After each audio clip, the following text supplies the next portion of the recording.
Bonjour à tous, nous sommes ravis de vous retrouver avec Christelle, dont je vais essayer de dire le nom pour éviter de l'écorcher.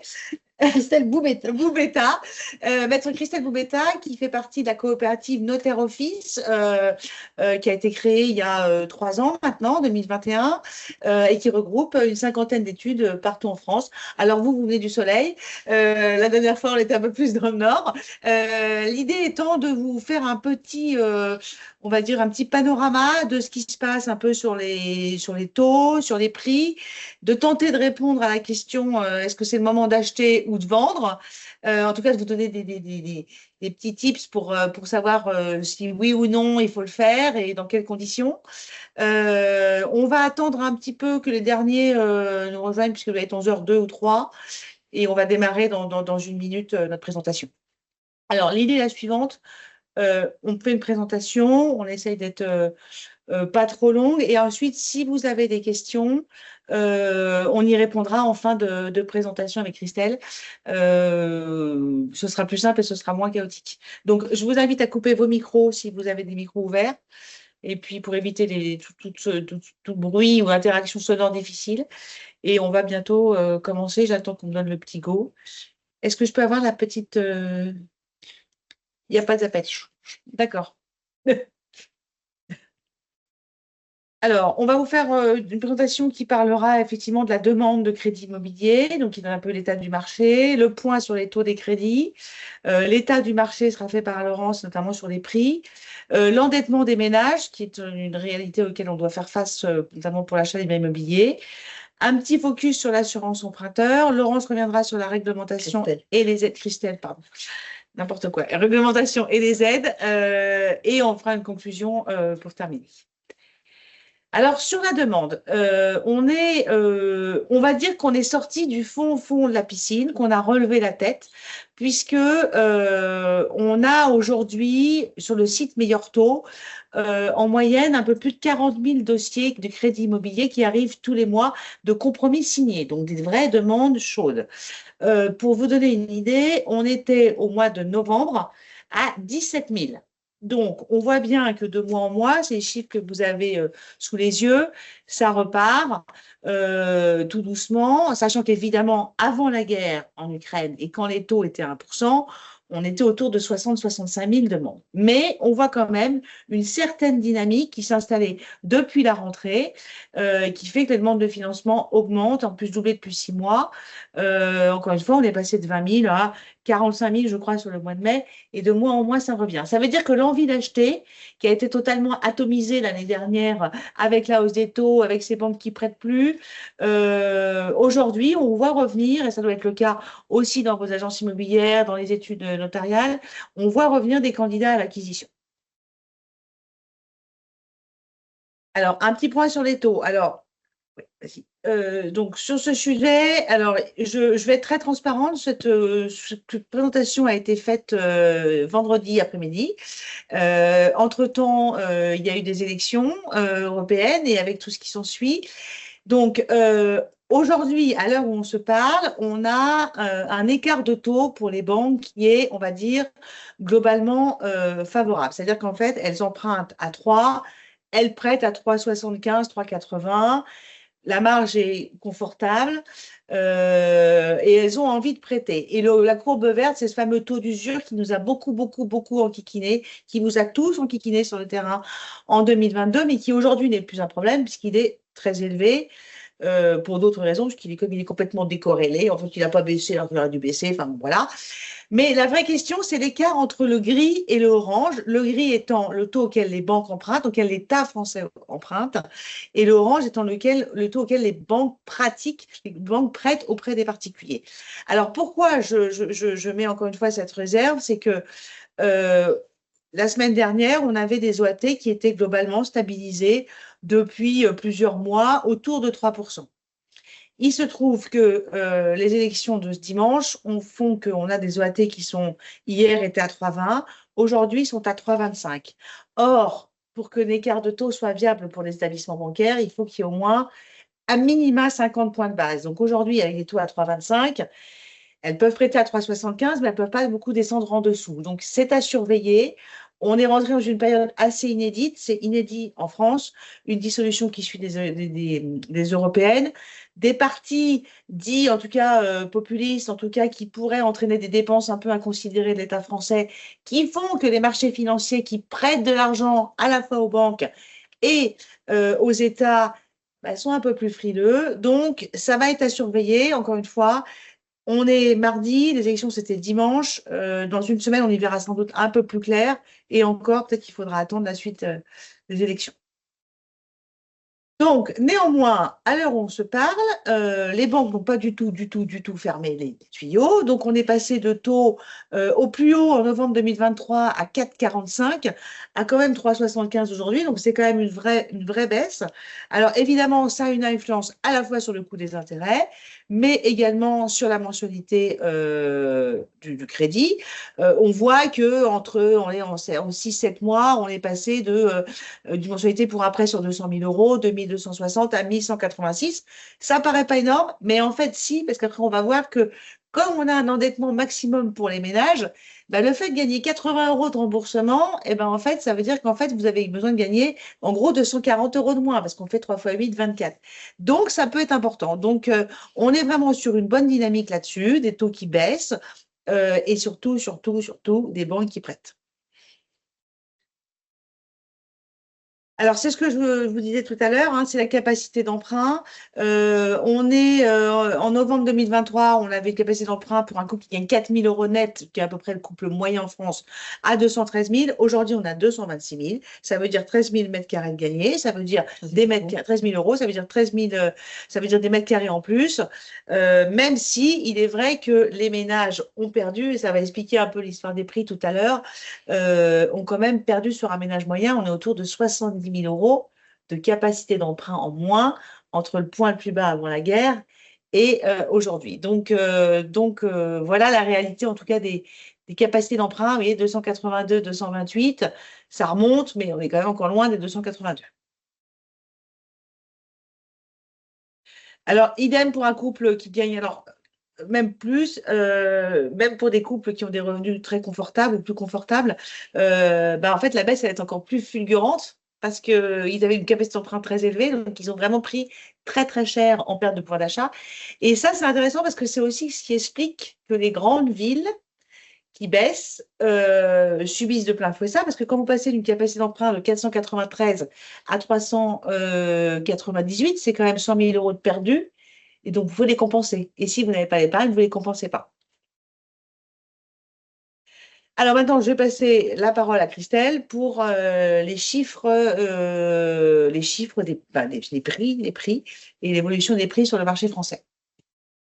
Donc, le volume des transactions en France dans l'ancien au cours de cette année a considérablement baissé puisqu'on est à 835 000 transactions à la fin de 2024, février 2024. Alors, c'est alarmant, mais ce n'est pas non plus catastrophique puisque pendant la crise de 2008, on était passé à moins de 6. Moins de 600 000 transactions sur l'année, donc ce qui était vraiment très difficile. Mais ils avaient annoncé moins 22% de baisse, on a pris 1% en plus, hein, on est passé à moins 23% de baisse. Mais là, on voit un léger frémissement. Dans le logement, tout ce qui est ancien, on constate que les appartements diminuent plus que les maisons, puisqu'on est sur moins de 3,9% au quatrième trimestre, et pour les maisons, moins 4,1%. Donc tout ça, bien sûr, vous pouvez le retrouver sur la base des biens. C'est-à-dire que les maisons attirent toujours plus que les appartements, et en gros baissent moins quand même. Donc, les maisons baissent moins parce que ça a tout le monde, et puis ça a été accentué depuis la crise, puisque tout le monde a envie d'avoir sa maison, son petit jardin, etc. Son barbecue, le soleil. C'est ça. Donc, on peut voir sur les appartements anciens que d'une ville comme Lyon ou comme Nantes, bon, ben, ça diminue beaucoup. Hein, toutes les grosses agglomérations prennent quand même une forte baisse. On a un épiphénomène sur Marseille et sur Metz, mais je pense que c'est lié peut-être au quartier. Bah, voilà. Alors, donc, globalement, Lyon et Nantes sont à peu près moins 10%. Oui. C'est celles qui prennent le plus cher, si je peux me permettre, parce que même Bordeaux, Bordeaux, ça avait dû baisser l'année d'avant déjà. Donc, Bordeaux, ça avait déjà commencé ouais, à c'est ça. baisser l'année d'avant, mais pareil, c'est des phénomènes liés Capacité d'emprunt, à la capacité je d'emprunt. pense. Et effectivement, des familles aisées qui pouvaient emprunter 700 000 et qui ne peuvent plus emprunter que 550. Donc, évidemment, ça fait baisser les prix. Exactement. Au niveau des maisons, donc là, on voit pareil, si on prend Lyon à moins 5,7 et Nantes à moins 8,3, c'est une forte baisse, hein, très, très importante, mais c'est quand même moins que pour les appartements. Et on a Châteauroux qui sort du lot, puisque toutes les villes moyennes restent attractives, puisque en règle générale, c'est un petit peu moins cher au niveau du prix au mètre carré. Ouais, c'est sûr que là, on est sur un prix médian qui fait qu'on a un bien à 138 000 quand on est à 414 à Lyon. Et effectivement, 138 000, même avec les taux qui remontent, c'est des sommes qui sont totalement empruntables, facilement empruntables, y compris par des gens qui ont des revenus CSP moins ou jeunes débutants. Donc, c'est sûr que nous, on le voit aussi, hein, le maintien des villes moyennes, il est vrai dans les transactions par rapport aux grandes villes qui décrochent beaucoup plus. Et il y avait une étude qui était sortie où il disait que depuis 1999, on a perdu à peu près en mètres carrés, hein, en mètres Mhm. carrés 25 mètres carrés d'achat en moins Ah oui, à oui, cause c'est de cette ça, tout à fait, fluctuation tout à fait. économique. Alors, l'endettement des ménages, c'est pour vous rappeler que, vous savez, il y a cette fameuse règle, alors tous les professionnels la connaissent, c'est le fameux HCSF. Alors, j'arrive même pas à savoir, à chaque fois je me trompe, c'est le Haut Comité de stabilité financière, je crois que c'est ça. Oui, c'est ça. C'est ça, bon, j'ai bonne. Et alors, cette règle, elle a été édictée, recommandation fin 2019, application très stricte à partir de janvier 2022, ce qui est super parce que c'est venu se corroborer avec des taux qui remontent en plus, donc c'était parfait. Règle totalement absurde, mais qui reste aujourd'hui un gros frein et qui reste surtout totalement d'actualité, puisqu'on a certains députés ont tenté de faire passer une loi pour l'assouplir, fin de non-recevoir. Elle a tellement été trafiquée que le député Lionel Causse, qui la présentait, il a même dû la retirer. Or, on voit effectivement que bah forcément, quand les taux montent, vous avez des revenus nécessaires pour emprunter la même somme qui sont plus élevés. Alors là, vous avez trois chiffres. En janvier 2022, donc point le plus bas, on avait pour emprunter 200 000 euros, on était avec des revenus nécessaires à 2 800 euros en gros. Aujourd'hui, pour cette même somme, il faut gagner 3 550. Et c'est ça aussi qui explique la baisse de capacité d'emprunt, c'est qu'on ne peut pas dépasser ces règles-là, qui sont très strictes. Alors, sans aller au-delà, hein, c'est-à-dire qu'il ne s'agissait pas de prêter à n'importe comment, n'importe qui, mais juste de considérer un peu, de manière un peu plus souple les dossiers. En tout cas, voilà avec quoi on doit faire face aujourd'hui. Et ça, honnêtement, là, je pense qu'à l'heure où on se parle, on peut se dire qu'on est tanké avec cette histoire de taux d'endettement pendant très longtemps, parce qu'aujourd'hui, il n'y a même plus de Sénat, il n'y a même plus d'Assemblée nationale, ils sont tous à l'arrêt. Donc, voilà la réalité du terrain et voilà avec quoi vous devez faire ça. Les banques peuvent un peu y déroger sur les primo-accédants, mais vraiment de manière très, très rare. Mais l'ajustement des prix euh, qui va se généraliser pourra peut-être inciter les Ouais. vendeurs qui sont attentistes ou Alors, le problème, prudents. on a quand même une bonne partie, là, comme vous voyez, de la population qui est dans cette zone un peu au-dessus de l'endettement de 35%. C'est en gros 25% des dossiers qui sont dans la zone dite grise, c'est-à-dire qui sont entre 35 et 39% d'endettement. On ne parle même pas de ceux qui sont au-dessus. Et pour compenser malheureusement cette hausse des taux qui diminue la capacité d'emprunt, il aurait fallu que les prix baissent de 25%. Or, on a vu dans les chiffres que même dans les très grandes villes, on est à 10, et dans les autres endroits, on est plutôt selon vos chiffres, à 5 et tout ça. Donc, on ne compense pas du tout. Donc, on est aujourd'hui face à une réalité où on a des taux d'endettement très stricts, des prix qui baissent très peu ou pas assez, ou selon comment on se place. Mais en tout cas, on est face à une nouvelle réalité, alors qu'on avait, effectivement, on s'était habitué à avoir des taux à 1, donc des capacités d'emprunt très élevés, et qui ont certainement aussi boosté les prix, il ne faut pas se mentir. Alors, assurance emprunteur. Alors, je vais faire très vite là-dessus parce que je pense qu'on prend beaucoup de retard. L'assurance emprunteur, c'est quelques exemples. N'oubliez pas, quand vous signez un prêt immobilier, vous prenez obligatoirement une assurance emprunteur, qui est, soit dit en passant, une excellente assurance vie, parce que si vous avez un pépin de santé grave, vous décédez, vous ne pouvez plus travailler, l'assurance emprunteur va prendre le relais sur le remboursement du crédit. Ça veut dire quand même que quoi qu'il arrive, la personne qui vit avec vous ou vos enfants, la maison est payée si vous êtes couvert à 100%. Donc ça, c'est quand même un truc super qui n'existe qu'en France, donc il faut quand même le souligner. Mais dans cette assurance emprunteur, vous pouvez la signer auprès de la banque, ce qui se passe dans 9 cas sur 10. C'est un peu plus facile, c'est un peu plus rapide, mais vous pouvez aussi la renégocier derrière. Vous avez le droit de le faire. Maintenant, n'importe quel moment du prêt, il n'y a plus de date anniversaire, il n'y a plus d'histoire de délai, de machin. Donc ça, c'est possible grâce à la loi Lemoine, qui est une loi qui a été mise en place il y a quelques mois ou années maintenant, mais en tout cas qui a été très bien portée. Et il faut savoir que l'enjeu de renégociation est autour de quand même de 24 000 euros en moyenne. C'est-à-dire que quelqu'un qui renégocie son assurance emprunteur va économiser entre 24 et 25 000 euros sur son coût total de l'assurance. Ça correspond quand même à 115 euros par mois. Donc, quand on voit que le gaz va augmenter et que les gens vont prendre 80 euros par mois en moyenne, c'est des économies qui sont notables. Donc, n'hésitez pas auprès de vos clients, auprès de tous les gens que vous avez en face de vous qui sont déjà titulaires d'un crédit immobilier, à rappeler que cette assurance emprunteur, c'est une bonne chose, qu'elle protège, mais qu'elle peut être renégociée et donc faire des économies.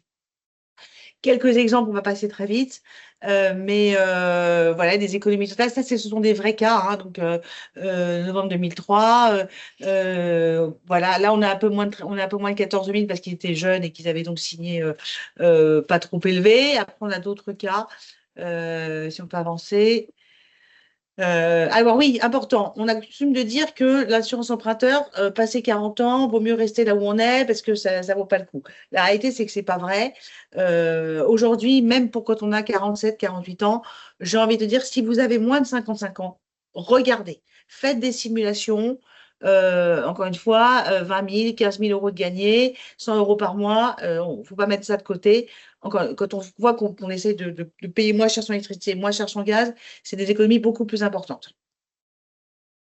Je repasse la parole à Christelle. Alors, la réglementation actuelle en matière d'aide énergétique, donc vous avez bien sûr depuis longtemps maintenant, tout le monde le connaît, le DPE, hein, le diagnostic de performance énergétique, qui est compris dans tous les diagnostics qu'on vous demande, hein, l'amiante, les termites, etc. C'est important pour la vente. Quand vous vendez un bien, que vous êtes vendeur, il faut établir ce document. Oui, on peut pas vendre sans ça. On ne peut pas vendre sans ça. C'est impossible. On ne peut pas mettre en vente sans ce document qui va nous dire si le bien est énergivore et si il pollue, en gros, hein, selon la classe. Et aujourd'hui, un logement qui serait classé F ou G ne peut plus être ni vendu ni loué.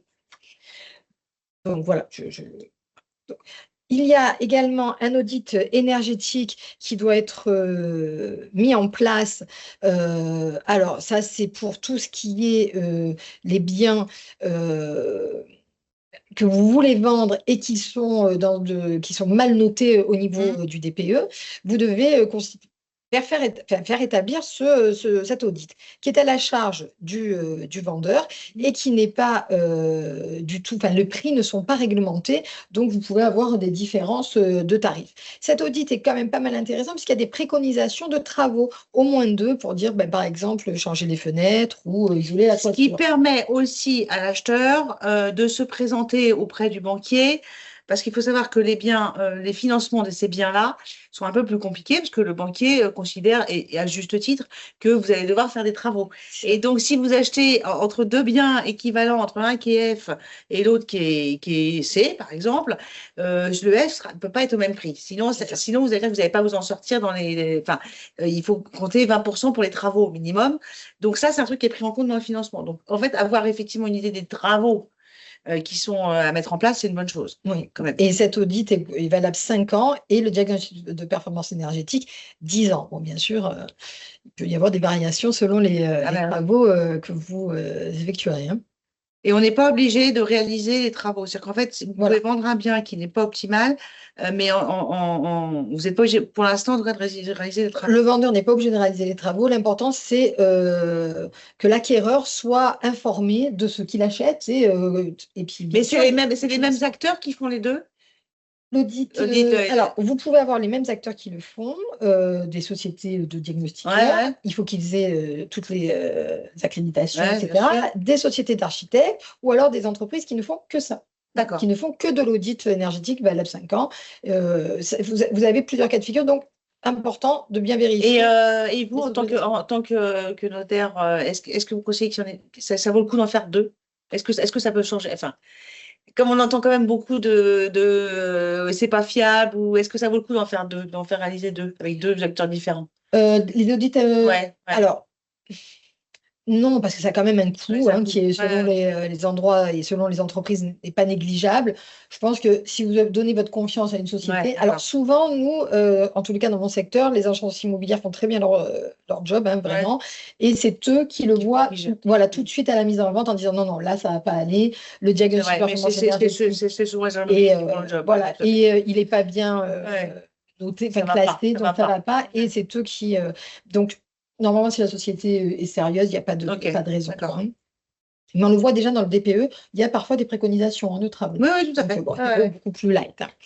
Alors, en ce qui concerne les aides énergétiques en vigueur, alors, il y en a quand même pas mal. Pléthore. On a fait des bonnes usines à gaz, là, on est, voilà. Donc, il y a MaPrimeRénov', c'est pour les propriétaires et les copropriétés construites depuis au moins 15 ans. Il faut que ça soit quand même la résidence principale ou bien qu'il y ait un locataire dedans en qualité de résidence principale. Ça concerne le chauffage, l'isolation thermique et l'eau chaude sanitaire. MaPrimeRénov' Sérénité a été modifiée, remplacée par la PrimeRénov' d'ampleur, et l'éco-prêt à taux zéro peut être cumulé avec MaPrimeRénov'. Mais l'éco-prêt à taux zéro, c'est pour des travaux ponctuels comme la toiture ou un changement de fenêtre, l'assainissement collectif aussi, de passage de l'assainissement non collectif à l'assainissement collectif, par exemple. Vous avez également la réduction d'impôt de Normandie qui est pour l'ancien, qui a été prorogée jusqu'en 2027, et ça concerne aussi les logements locatifs. Je ne vais pas tout vous les faire parce que ça va être un peu compliqué. Non, sachant qu'en plus, évidemment, il y a des conditions de revenus dans tous les France et qui ne sont pas les mêmes selon les produits. Exactement. Mais vous avez des aides cumulables, d'autres qui ne le sont pas. Vous avez des conditions de revenus qui sont importantes selon les travaux que vous voulez effectuer. Il faut savoir aussi, mais là, j'en parle, mais tout vient d'être bloqué depuis la dissolution de l'Assemblée nationale, c'est que MaPrimeRénov' était accordée quel que soit le DPE et avec des montants plus faibles. Le montant diminuait. Si plus ton logement était mal classé, moins la prime était élevée. Voilà, c'est ça. Donc maintenant, c'est devenu des montants un peu plus faibles.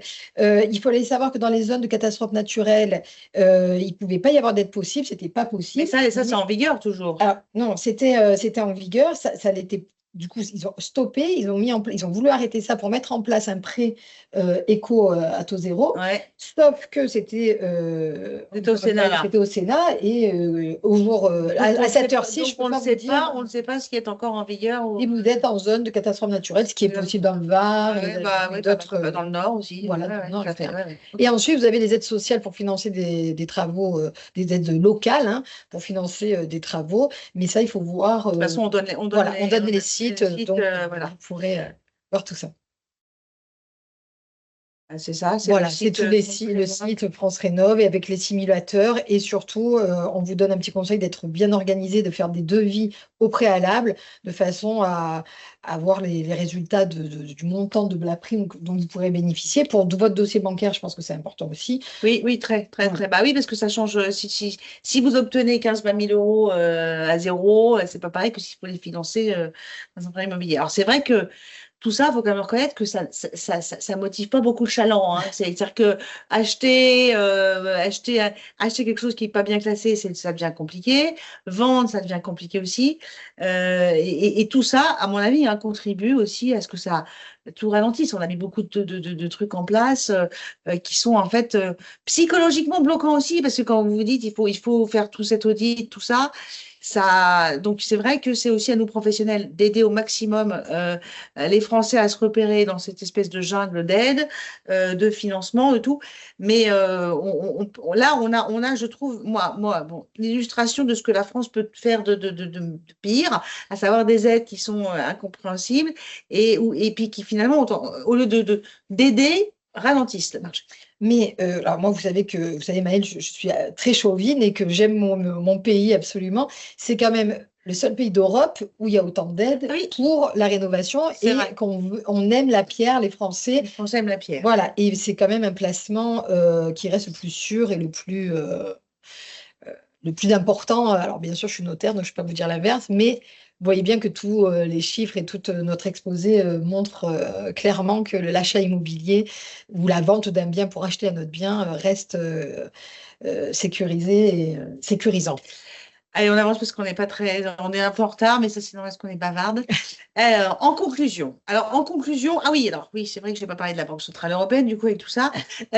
Donc, la Banque Centrale Européenne a, la semaine dernière, pour la première fois depuis 2 ans, décidé enfin d'abaisser son taux directeur. Il est donc passé de 4% à 3,75. Pour rappel, il était à 0 avant 2022, donc on est quand même encore haut. C'était un premier signe de Christine Lagarde qui considérait que l'inflation effectivement ralentissait, ce qui est une bonne nouvelle. Donc, elle pouvait commencer à baisser les taux parce que, rappelons-le, la Banque Centrale Européenne a un seul et unique but, c'est lutter contre l'inflation. Donc, évidemment, on était à 6% il y a quelques mois. Bon, aujourd'hui, on a eu une première baisse.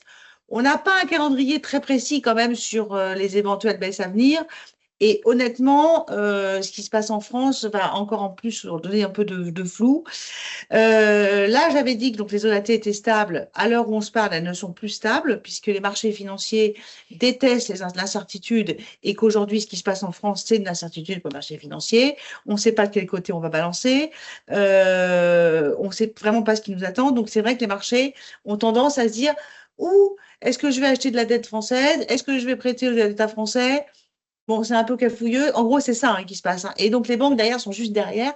Donc, c'est un peu pareil pour elles. Donc, on est aujourd'hui dans une situation, encore une fois, inédite. Et le seule chose qui peut être un peu rassurante, c'est de se dire que on a déjà vu ça en Italie avec l'arrivée de Giorgia Meloni. Et en fait, les marchés financiers ont eu très, très, très peur au début. Et au final, elle s'est confrontée à une réalité. C'est-à-dire que tout son programme qui était très dépensier s'est beaucoup, beaucoup amélioré.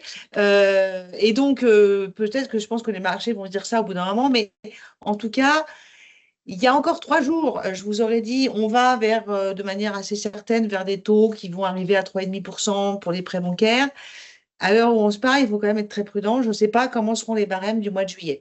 Néanmoins, on voit qu'on a une grosse baisse, on voit qu'on a déjà une baisse, on voit qu'on a des banques qui continuent de vouloir prêter, qui ont des objectifs très ambitieux, donc qui veulent aller chercher du client, donc qui sont quand même prêtes à faire un peu de ristourne, qui quittent à gagner moins pour prendre des clients.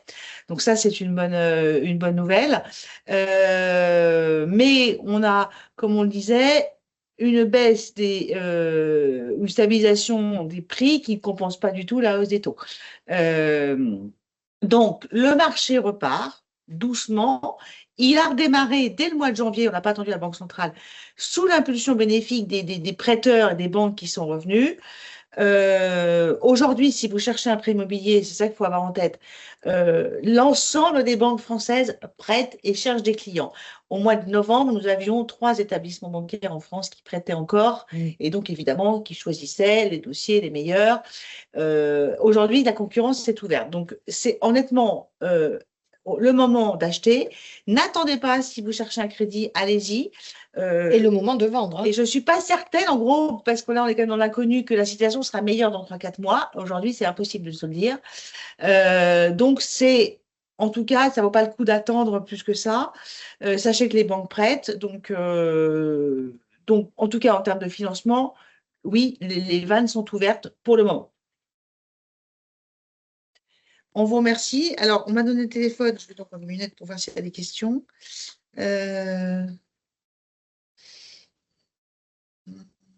Alors oui, le support de présentation sera envoyé avec le replay dans la semaine. Ça, c'est une réponse. Je ne vois pas bien les questions, s'il y en a ou pas.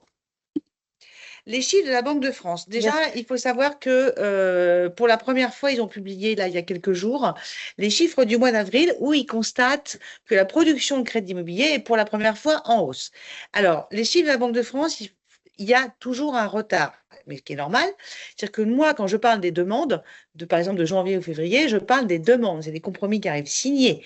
Pour qu'ils arrivent dans la prod, il va se passer 3 mois. Parce qu'entre le moment où la personne va dire janvier, par exemple 15 janvier, j'achète, cette personne-là a signé chez le notaire, a priori en avril.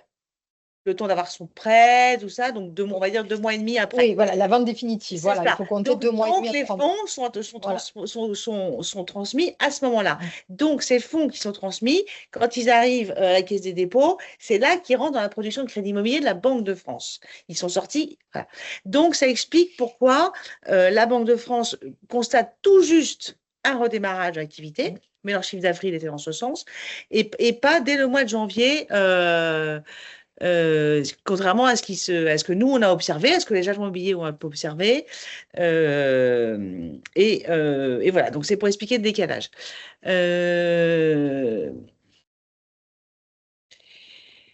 Alors, la question est très, très longue. Alors, hein, pourquoi les médias disent que les marchés vont rebondir avant un... Alors, les médias...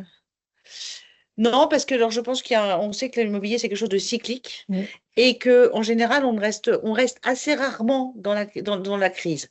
Alors, les plus âgés se souviennent de la crise de 80, je n'ai pas très, 96. 96, voilà. Je suis pas aussi Mais âgée qui que n'a toi. pas duré, non, mais qui n'a pas duré aussi longtemps que ça. Ensuite, il y a eu 2008-2009, qui était une crise financière, purement financière. Mais dès 2010, 2008, on a eu l'effondrement avec les subprimes. 2009, la pire année, donc celle dont on parlait tout à l'heure, avec moins de 600 000 transactions. Et dès 2010, ça a redémarré. Et ça a bien redémarré. Et ça a très bien démarré, parce qu'en général, oui, c'est ça. Oui. Et là, on a eu, si on est très honnête, on est en très fort ralentissement depuis l'automne 2022. Pas forcément la demande, mais plus la problématique du taux d'usure qui a bloqué beaucoup, beaucoup de transactions à cette Et période-là. on a vu une baisse, nous, notaires, qui a commencé par l'Île-de-France, Oui, tout les à baisses de fait. transactions. Et en province, on a été impacté un peu plus Un peu tard, plus tard. mais on a été impacté quand même Oui, très oui, fort d'un oui, oui. coup à partir De 2020, 2023. ouais, de l'été même. 2023. Ouais, ouais, ouais, de Voilà, c'est l'été, ça. ça a Oui, commencé jusqu'à... Voilà. donc c'est un projet. Et là, on sent des Et là, frémissements. ça refrémit. Voilà, Donc, je pense que honnêtement, il faut quand même pas oublier un truc, hein. Le logement, c'est quand même un besoin primaire. exactement. En France, on est en déficit total de logement. On ne construit pas assez. On vit sur le stock. On a des familles qui se démultiplient puisqu'on a de plus en plus souvent un papa d'un côté et une maman de l'autre. Ça veut dire qu'il faut 2 appartements ou 2 maisons quand il en fallait qu'une seule. C'est ça. Les étudiants ne savent plus où se loger. On a une population vieillissante, mais qui vit très longtemps. Donc, et on nous dit que tout ça va s'arranger puisqu'on a un stock, on ne construit rien, on a le stock. Et on vit sur le stock avec une population grandissante. Donc, moi, je ne crois pas du tout, je ne fais pas du tout partie de ceux qui pensent que les prix vont s'effondrer au-delà, en gros, au-delà de ce qu'on est déjà en train de voir. Le besoin de se loger, vous aurez toujours des gens qui auront un enfant qui arrivera, les divorces, les mariages, ça peut quand même être des bonnes nouvelles. Et rappelez-vous, hein, acheter un bien immobilier, moi, je pense qu'il y a aussi un côté âge. C'est-à-dire que passer 40 ans, ne pas être propriétaire, enfin ne pas être en cours d'acquisition, est un fort danger pour l'avenir, notamment pour la retraite. C'est-à-dire que si vous n'avez pas, si quand vous arrivez au moment de la retraite, vous êtes encore locataire, en tout cas vous n'avez pas de bien immobilier, ça peut être du locatif, mais vous n'avez aucun patrimoine, vous êtes en danger. La personne qui vous loue un bien peut décider de monter le loyer, de vendre, vous ne serez plus éligible à un prêt et vous n'aurez rien pour vous retourner. Si vous avez un bien immobilier, même s'il ne correspond plus à votre besoin, vous le vendez. C'est du capital.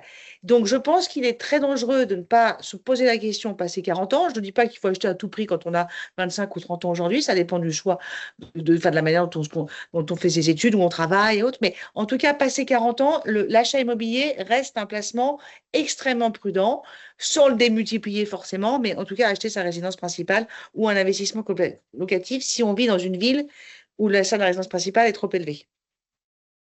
Oui, c'est le meilleur placement. C'est Voilà. il faut l'avoir, en fait, c'est ça. Alors après, il y a des questions qui sont purement, qui sont très localisées. Donc là, je ne vais pas pouvoir forcément vous aider. Alors, si, les questions sur les marchés de niche, les marchés de niche, ils ne s'effondrent pas, hein, Non. les bassins d'Arcachon, l'île de Ré, toute la côte bretonne, Pochemer. Mais c'est des marchés particuliers. C'est pareil dans les stations de sport d'hiver, d'ailleurs, hein. Ça ne baisse pas du tout, au contraire. Euh, la station de ski, par exemple, qui ont la plupart été mauvais. Oui, alors après, il y a aussi un truc dans les stations de ski, c'est que le prix d'achat est très très cher. Donc le rendement n'est pas forcément une évidence. Et donc la complexité pour se financer peut être liée à ça quand on n'a pas de fonds propres, sur le fait que, ouais, oui, ça va être rentabilisé. Alors en plus, ça dépend. De station de ski, il y a station de ski et station de ski. Voilà. Il y a la haute montagne. Pour être très clair, vous achetez à Tignes, vous achetez à Val Thorens. En gros, vous serez des derniers enneigés, donc il n'y a pas risque. Vous financer en moyenne montagne, ça va être beaucoup plus compliqué parce qu'on sait très bien que dans 10-15 ans, Exactement. l'enneigement est limité, donc Et les puis, locations limitées. et puis est-ce que c'est pour de la résidence principale parce qu'on est saisonnier ou on travaille Non, sur la là, c'est station? la question C'est de pour je le... loue et Ah d'accord, je j'achète loue. pour louer. Donc, Ah oui, non, non. c'est un peu résidence secondaire et puis Oui, de oui. temps. Encore une fois, le choix de la station est important et il est important dans les financements. Mm, Mais on a des financements. Nous, on a une agence à Chambéry qui finance globalement beaucoup de ça et ça se passe. Ça dépend de la station. mm. Alors, Neuve à repartir.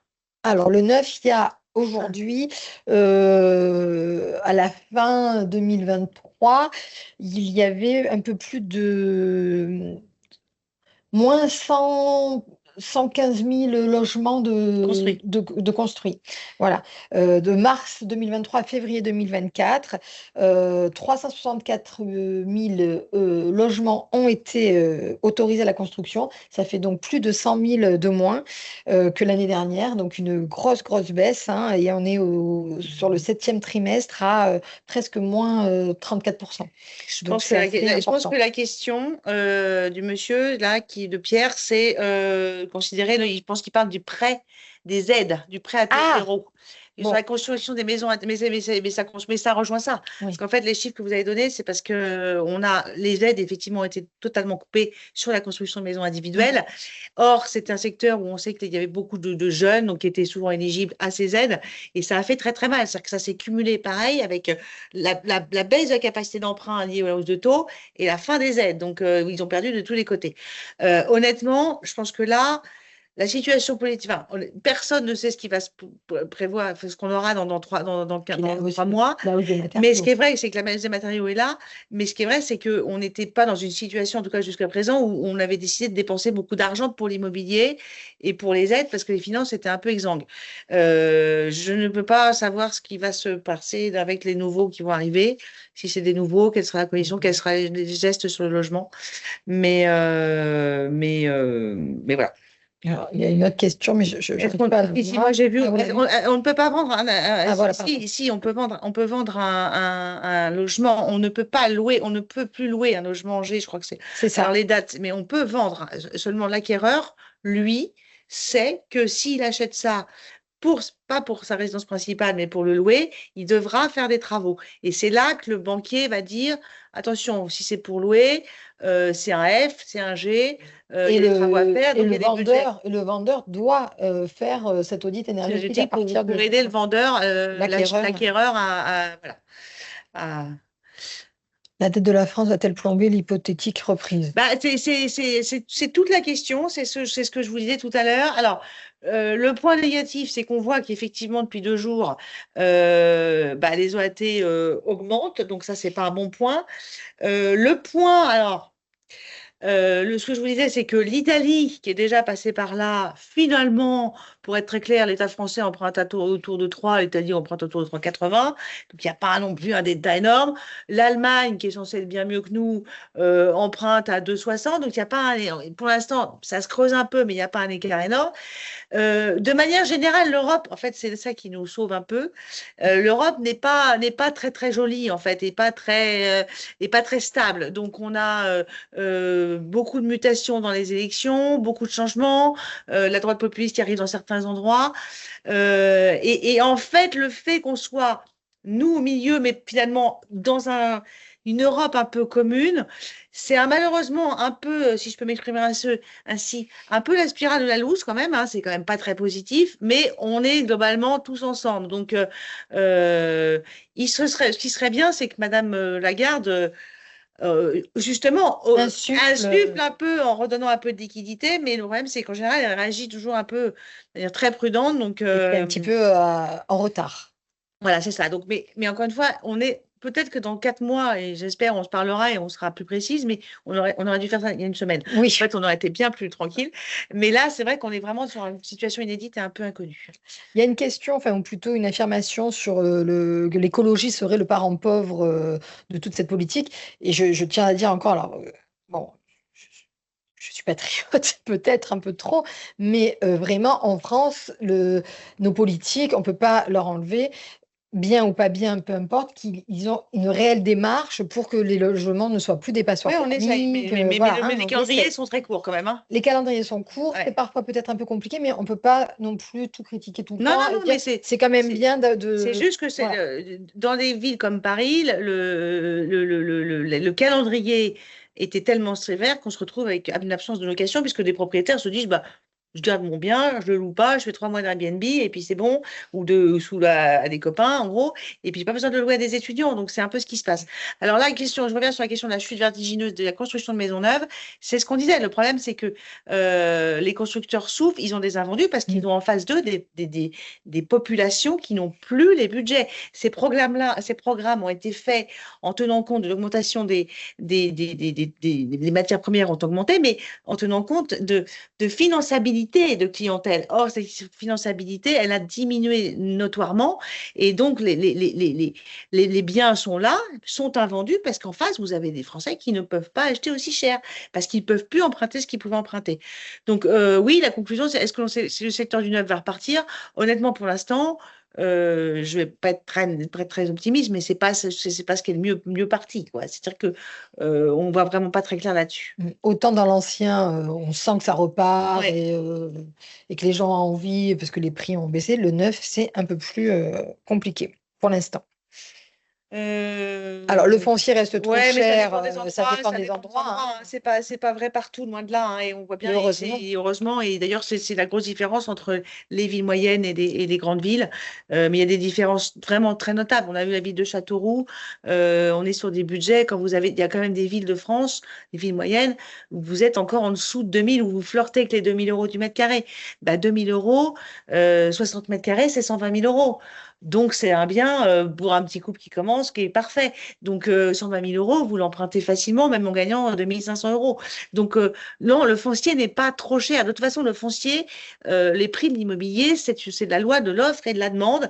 Et pour que les prix baissent, il faudrait qu'il y ait une plus d'offres. Or, la offre, on l'a dit, elle ne bouge pas. Donc, Mais les vendeurs enfin, ceux qui ont vendeurs, envie de vendre auront intérêt à se mettre ils ajustent voilà, déjà de quand se ils ont envie mettre de à vente vendre. leurs biens maintenant avant Bah, c'est-à-dire que, oui, ça dépend, encore une fois, ça dépend des ça dépend des endroits. endroits. Je Alors, pense qu'on n'a pas d'autres questions. On va s'arrêter là parce il est midi moins le quart. Ça fait 3 quarts d'heure qu'on est avec vous. Le replay sera donc renvoyé. Si vous avez des questions ultérieures, vous n'hésitez pas, elles nous seront transmises. J'espère qu'on a été clair. Pas trop bavarde. Et on vous dit à bientôt pour une prochaine édition, on espère, dans le courant de l'automne, sans doute. oui, Et honnêtement, je reviendrai avec je plaisir. reviendrai à Paris avec plaisir. L'automne, c'est parfait. Et on se revoit donc à l'automne. Et honnêtement, je pense qu'on y verra un peu plus clair que là aujourd'hui à J+2 des élections. Mais gardez quand même en tête que les banques aujourd'hui prêtent et qu'elles sont toutes sur le marché. Et c'est le moment de vendre et d'acheter. À bientôt. Au revoir. Au revoir.